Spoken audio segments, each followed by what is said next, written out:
My husband and I had just started our company out of my attic, and like any person who's getting ready to start their own business, the last thing on my mind was to get a checkup.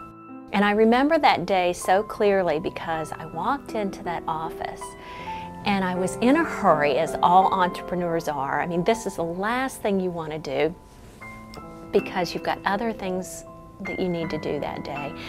And I remember impatiently sitting there waiting to be called on, and I looked down and I saw this piece of paper on the table, and it said, if you want this new kind of pap test, to sign here.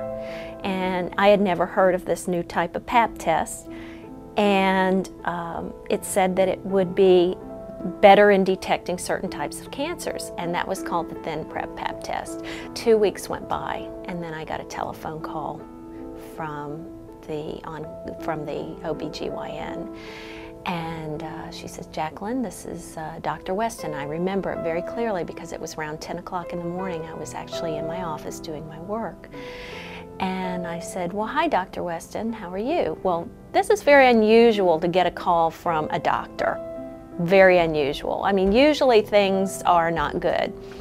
She said, well, your pap test came back abnormal, so I need to send you to another doctor. And I said, well, what do you mean?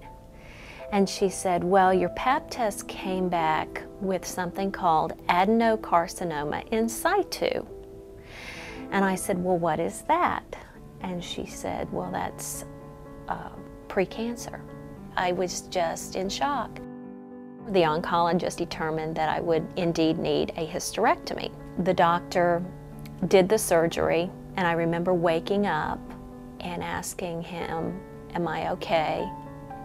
And actually my husband was right there when I woke up, and I said, am I okay? He says, you don't have invasive cancer. So that was the best Christmas present I could have ever gotten. I asked what caused this, and he said, well, he looked at me, he said, it's called HPV.